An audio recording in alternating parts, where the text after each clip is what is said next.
आपको भी क्राफ्टिंग करना मुश्किल लगता है? पर अगर मैं आपसे बोलूं कि मुझे भी क्राफ्टिंग करना पहले बहुत मुश्किल लगता था। इनफैक्ट अभी भी मुझे क्राफ्टिंग करते टाइम कई बार मेरी नानी याद आने लगती हैं। तो टेंशन क्यों ले रहे हो, आ जाओ सिखा दूंगी, लेकिन 150 रुपया देगा। तो आज हम कुछ ऐसे क्राफ्ट हैक्स के बारे में बात करेंगे जो कि आपके क्राफ्टिंग को और इजी बना देंगे एंड जो कुछ भी आपको क्राफ्टिंग करते टाइम मुश्किलों का सामना करना पड़ता था ना, वो मुश्किलें थोड़ी सी कम हो जाएंगी। एंड ये हैक वीडियो मैं पहली बार नहीं बना रही हूँ, इसके पहले भी मैंने बहुत सारे क्राफ्ट हैक्स शेयर किए हैं, तो आप वो भी देखना, आपको बहुत हेल्पफुल होगा। एंड कई बार क्या होता है ना कि मैं नॉर्मल वीडियो के बीच में कई सारे छोटे छोटे टिप्स आपको देती रहती हूँ, बट वो कई बार मिस हो जाते हैं, तो इसलिए मैं अक्सर ऐसे वीडियोस बनाती हूँ कि मैं सारे हैक्स को एक ही जगह पे आपको बता सकूँ। तो चलो वीडियो शुरू करते हैं और बात कर लेते हैं अपने पहले हैक की। तो कई बार आपने देखा होगा कि मैं प्लास्टिक की चीज़ें लेती हूँ और इस तरह की कुछ ना कुछ कलाकारी उस पर दिखाती हूँ, बट जो प्लास्टिक की सरफेस होती है ना, वो बहुत ही ज़्यादा स्मूथ होती है एंड उस पर पेंट करना बहुत मुश्किल होता है। अगर आपने एक बार पेंट कर भी लिया तो बाद में वो छूट जाता है। एंड ये जो आप देख रहे हो, इनफैक्ट मैं ज़्यादातर जो भी चीज़ें बनाती हूँ, मैंने इस पर वार्निश नहीं लगाया एंड मैं कई सारी चीज़ों पे वार्निश लगाना भूल जाती हूँ, बट फिर भी आप देख रहे हो ये कहीं से भी पेंट इसका चिप ऑफ नहीं हो रहा है। तो आप लोग बहुत बार बोलते हो कि आपने पेंट किया बट वो चिप ऑफ होने लगता है, स्पेशली प्लास्टिक के ऊपर। तो वो क्यों होता है वो मैं आपको बताती हूँ। तो मोस्टली प्लास्टिक की जो सरफेस होती है ना, वो बहुत ज़्यादा स्मूथ होती है एंड उस पर अगर आप डायरेक्टली पेंट करोगे तो पेंट उस पर अच्छे से चिपक नहीं पाता है, जिसकी वजह से वो बहुत ही ईजिली चिप ऑफ होने लगता है। आप टच भी करोगे तो वो टच करने से ही निकलने लगता है। तो यहाँ पे आप देख रहे हो, मैंने सबसे पहले इस पर पेंट करने से पहले इसको सैंड पेपर से घिस लिया था एंड इसके बाद आप इस पर जो भी पेंट करते हो वो ईजिली हो जाता है। मैं जो भी प्लास्टिक की चीज़ें यूज़ करती हूँ, उससे पेंट करती हूँ, उस पर हमेशा मैं पहले सैंड पेपर से उसको अच्छे से घिस लेती हूँ।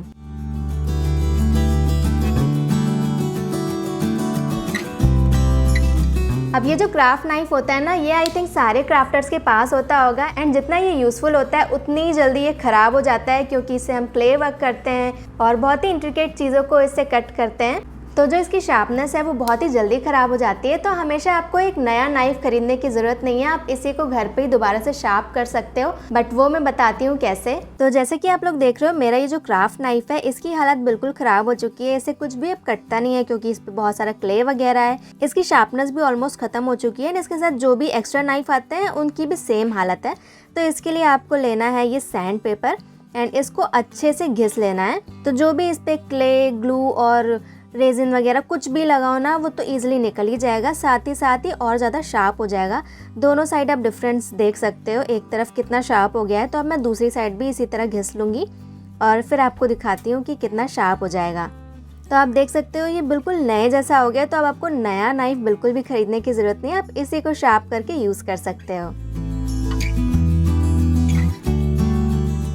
तो कई बार ना हमारे पास ऐसा एक राउंड बेस होता है, या तो वो कार्डबोर्ड होता है, या तो ऐसा MDF होता है, या कोई भी मटेरियल हो सकता है। तो जब हम इस पर डिज़ाइन वगैरह ड्रॉ करना स्टार्ट करते हैं तो सबसे ज़्यादा मुश्किल आती है कि हमें इसका सेंटर नहीं पता होता कि कहाँ पे है। अब इसके लिए ना दो ऐसे तरीके हैं जिससे आप इसका सेंटर ढूंढ सकते हो। तो मोस्टली जब हमें इस तरह की मंडाला आर्ट करनी होती है ना, तो हमें सेंटर निकालना बहुत ज़्यादा ज़रूरी होता है एंड ऐसे हम अगर नॉर्मली गेस करते रहेंगे कि कहाँ है सेंटर, तो बिल्कुल नहीं पता चलने वाला। तो इसके लिए सबसे पहले तो आप स्केल ले लीजिए और साइड में इसको कहीं भी प्लेस कर दीजिए। कहीं भी का मतलब आप इसको कहीं भी रख सकते हो। तो कहीं भी एक साइड पे मैं रख के एक लाइन ड्रॉ करूँगी, फिर दूसरी साइड पे, मतलब किसी भी दूसरी साइड पे रख के एक दूसरी लाइन ड्रॉ कर दूँगी। अब मैं ले रही हूँ एक कंपास और लाइन के एक एंड पे हम इसे प्लेस करेंगे। अब हम दो आर्क्स बनाएंगे, एक इस साइड और एक लाइन के दूसरी साइड। अब बिना कंपास से कोई छेड़छाड़ किए हम इसे दूसरे एंड पे भी रखेंगे और यहाँ पे भी हम दो आर्क बनाएंगे, एक लाइन के इस साइड और एक दूसरी साइड। तो जहाँ पे ये आर्क्स कट करेंगे ना, वहाँ पे हमें 2 पॉइंट्स मिल जाएंगे और उन दोनों पॉइंट से हमें एक लाइन बना देनी है। आपको ये शायद थोड़ा सा कॉम्प्लिकेट लग रहा हो, बट एक बार आप करोगे ना तो आपको इजी लगने लगेगा, क्योंकि देखने में ऐसा लग रहा है कि हम बहुत कुछ कर रहे हैं, बट हम सेम चीज़ को दोबारा कर रहे हैं उस दूसरी लाइन पे।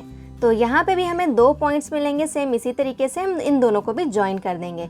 तो लास्ट में हमें 2 लाइंस मिल रही हैं जो कि एक दूसरे को कट कर रही हैं। तो यहाँ पे बहुत कुछ हो रखा है, शायद आपको समझ में नहीं आ रहा होगा, तो मैं सारी चीज़ों को मिटा देती हूँ और सिर्फ ये 2 लाइन छोड़ देती हूँ ताकि आपको अच्छे से समझ आए। तो अब ये 2 लाइंस जहाँ पे कट कर रही हैं वहाँ पे हमारा सेंटर है।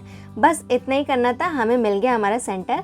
एक बार जब सेंटर मिल गया, बस आपका काम खत्म। बाकी की सारी लाइंस वगैरह जो कुछ भी बनाया था ना हमने, वो सब आप मिटा सकते हो। बस सेंटर से हमें काम है एंड अब आप अपनी ड्राइंग बनाना स्टार्ट कर सकते हो।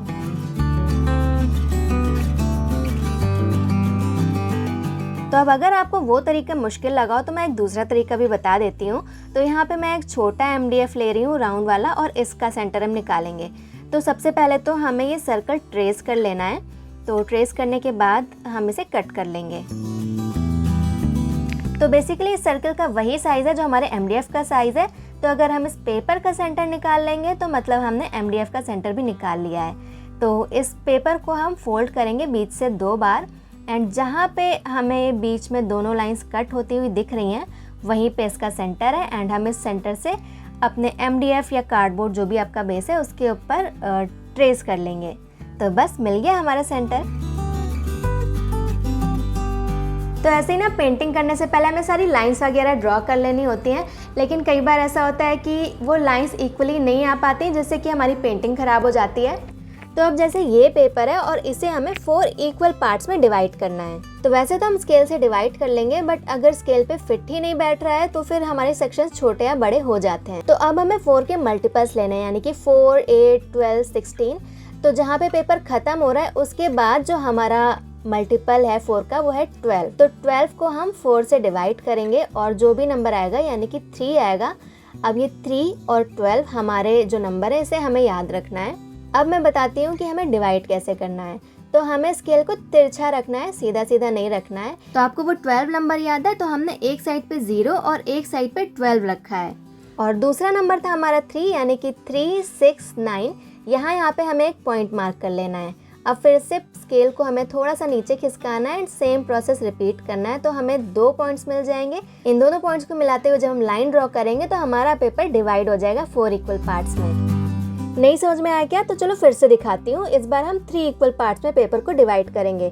तो यहाँ पे हम 3 के मल्टीपल्स लेंगे, यानी कि 3, 6, 9, 12, 15। तो मैंने यहाँ पे चूज किया नंबर 9 और 9 को 3 से डिवाइड किया। तो यानी कि हमें 9 और 3 ये दोनों नंबर्स याद रखने हैं। तो पेपर के एक तरफ 0 है और एक तरफ 9 है और स्केल हमें तिरछी रखनी है। अब स्केल में जहाँ 3 और 6 है वो दोनों पॉइंट्स पे हमें मार्क कर लेना है। थोड़ा नीचे खिसका के भी हम सेम प्रोसेस रिपीट करेंगे तो हमें फिर से 2 डॉट मिलेंगे। इन दोनों डॉट्स को हम ज्वाइन कर देंगे तो हमारा पेपर 3 इक्वल पार्ट्स में डिवाइड हो जाएगा। तो जब भी हम स्टेंसिलिंग करते हैं ना, तो आपने नोटिस किया होगा कि उसके ऊपर जब भी हम कलर या फिर टेक्सचर पेस्ट वगैरह यूज़ करते हैं तो वो इसी के ऊपर चिपकी रह जाती है। एंड अगर हम तुरंत क्लीन नहीं करते हैं तो वो इसी पे रह जाती है, जिसके बाद ये किसी काम की नहीं रहती है। तो सबसे पहले तो ज़रूरी है इसको क्लीन रखना। एंड क्लीन करने के लिए भी आपको कुछ चीज़ें ध्यान में रखनी पड़ेंगी, वरना फिर ये टूट सकता है या ख़राब हो सकता है। तो देखो, स्टेंसिल के ऊपर हम हमेशा ऐसा मटेरियल यूज़ करते हैं लाइक पेंट, चॉक पेंट या फिर ये टेक्सचर पेस्ट। तो ये अगर सूख जाता है ना तो ईजिली क्लीन नहीं होता है, क्योंकि ये वाटरप्रूफ होता है मोस्टली। तो अगर ये गीला है उसी टाइम आपको इसे क्लीन कर लेना है। तो इसको आपको पानी में डालना है और एक स्पॉन्ज की हेल्प से इसको क्लीन करना है। कोई भी हार्ड मटेरियल लेके हाथों से इसको क्लीन मत करना, वरना फिर ये टूट सकता है। और बहुत ही हल्के हाथों से इसे स्पॉन्ज से रगड़ना है, मतलब रगड़ना भी नहीं है, हल्का हल्का बस ऐसे प्रेस करना है एंड वो क्लीन हो जाएगा। एंड पोंछने के लिए भी आप कोई कॉटन का कपड़ा लीजिए एंड उसके ऊपर इसे रख दीजिए, ऊपर से हल्का सा डैब करिए हल्के हाथों से एंड ये दोबारा यूज़ के लिए रेडी है। अब कई बार जब हम रेजिन वर्क करते हैं तो हम इस तरह के कुछ रेजिन मोल्ड्स का यूज़ करते हैं। एंड जब भी हम इनको यूज़ करते हैं तो हम देखते हैं कि जो हमारा रेजिन है वो बाद में थोड़ा डस्टी सा दिखता है, गंदा सा हो जाता है। तो उसका एक रीज़न ये भी होता है कि जो हमारे मोल्ड्स हैं वो रखे रखे गंदे हो जाते हैं और उसको प्रॉपर क्लीनिंग की ज़रूरत होती है। ये कुछ MDF है मेरे पास और शायद आपको दिख नहीं रहा होगा, बट अगर आप क्लोजली देखो तो इसमें ना बहुत छोटे छोटे से डस्ट पार्टिकल्स हैं जो शायद कैमरा पे नहीं दिख रहे हैं बट छूने पे पता चल रहा है। तो इसको क्लीन करने के लिए ना आपको एक बहुत ही सॉफ्ट सा ब्रश ले लेना है। अब आपको सोप वाले पानी में इस ब्रश को डिप करना है और मोल्ड के कोने कोने में जहाँ भी आप ब्रश ले जा सकते हो वहाँ तक ले जाओ और इसको क्लीन कर लो।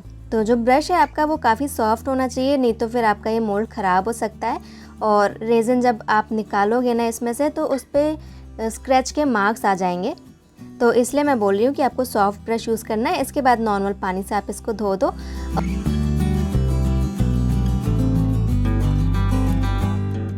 धोने के लिए अगर आप डायरेक्ट टैप के नीचे इसको रख के धुलोगे तो ज़्यादा अच्छा रहेगा। अब धोने के बाद इसको अच्छे से सूखने दीजिए और अपने आप जब ये सूख जाए तो इस तरह के प्लास्टिक बैग के अंदर आप इसको स्टोर करके रखिए ताकि कोई भी धूल मिट्टी इसके अंदर ना आ सके और नेक्स्ट टाइम आप इसको एज इट इज़ यूज़ कर सको। तो तो इस तरह के स्टेंसिल जब हम लेते हैं ना, तो आपको तो पता ही है इसको कैसे यूज़ करना है, बट अब इतना महंगा स्टेंसिल लिया है तो इसके कई यूज़ होने चाहिए ना। तो वैसे तो एक ही यूज़ होता है, बट मैंने इसका एक और नया यूज़ निकाल लिया है। तो ये वाला जो हैक है ना, ये बस ऐसे ही अपने आप मेरे दिमाग में आ गया। तो कुछ टाइम पहले मैं ये क्ले वर्क कर रही थी एंड मुझे समझ नहीं आ रहा था मैं इसके ऊपर क्या डिज़ाइन बनाऊं। तो बस मैंने अपना ये स्टेंसिल लिया और इसके ऊपर रख के इसे अच्छे से प्रेस किया, तो जो स्टेंसिल की डिज़ाइन थी वो क्ले के ऊपर छप गई। लास्ट में मैंने इसको गोल्डन कलर से हाईलाइट कर दिया एंड ये काफ़ी ज़्यादा सुंदर लग रहा था। मतलब बिना किसी मेहनत के ये क्ले पे डिज़ाइन अपनी बन गई।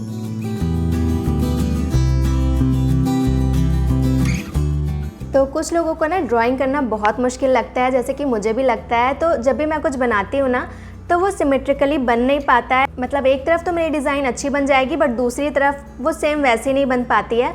तो ऐसा आपके साथ भी होता होगा, तो इसके लिए भी मैं आपके साथ एक हैक शेयर करने वाली हूँ। यहाँ पे मैं बात कर रही हूँ ऐसी ड्राइंग्स की जो हमें दोनों साइड एक जैसी चाहिए होती हैं, लाइक सिमेट्रिकल चाहिए होती हैं। तो एक साइड तो हम बना लेते हैं, बट दूसरी साइड बनाते ही वो दोनों साइड एक जैसी दिखती ही नहीं है। एक तरफ छोटा हो जाता है, एक तरफ बड़ा हो जाता है, ऐसे हो जाता है। तो पहले जब मैं बनाती थी ना, मैं एकदम परेशान हो जाती थी, बार बार इरेज करती थी, बार बार बनाती थी, फिर मैं परेशान हो जाती थी, तब जाके कहीं बनता था। तो अब ना मुझे एक इसका तरीका पता चल गया है, चलो आपको बताती हूँ। आपको डायरेक्ट ड्रॉ करने से पहले एक रफ पेपर ले लेना है और उसे बीच में से फोल्ड कर लेना है। अब आपको बस एक साइड की ड्राइंग बनानी है, दूसरी साइड की बनानी ही नहीं है, क्योंकि दूसरी साइड की अपने आप बन जाएगी। बस आप इसे कट कर लो और जब आप ओपन करोगे तो आप देखो कितना परफेक्टली ये हार्ट निकल के आया है। दोनों साइड बिल्कुल इक्वल है। अब आपको इसे कहीं चिपकाना है तो चिपका दो, नहीं तो इसे ट्रेस कर लो। एंड इस हैक का तो बहुत ही ज़्यादा यूज़ होता है। मैं अपने जितने भी वीडियोस बनाती हूँ ना, मोस्टली कई सारे में ये वाला हैक यूज़ होता है एंड इससे तो मेरा काम 2 मिनट में हो जाता है। अब मेरे से ज़्यादा क्लमजी इंसान आपने शायद ही कभी देखा होगा।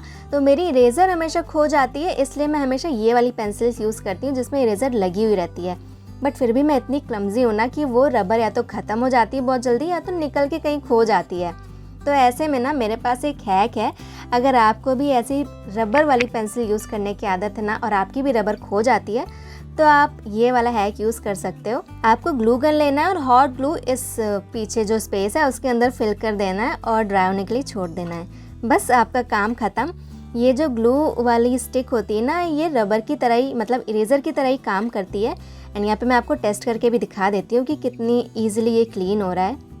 तो बस ये छोटी छोटी चीज़ें हैं जिससे मैं हमेशा अपना काम बहुत इजी कर लेती हूँ और मेरा काफ़ी टाइम भी बच जाता है। तो कैसे लगे आपको आज के हैक्स और टिप्स एंड ट्रिक्स, वो मुझे कमेंट करके ज़रूर बताना। एंड अगर आपने मेरे पहले के हैक वीडियोस नहीं देखे हैं तो वो भी ज़रूर चेकआउट करना। एंड इनमें से कौन कौन से हैक्स आपको पहले से पता थे और आप पहले से यूज़ करते थे, वो भी मुझे बताना। बाकी तो आपको पता ही है क्या करना है, लाइक शेयर सब्सक्राइब जो कुछ भी कर सकते हो कर देना। एंड शॉर्ट वीडियोज़ तो मैं लाती रहती हूँ। तो चलो फिर मिलते हैं।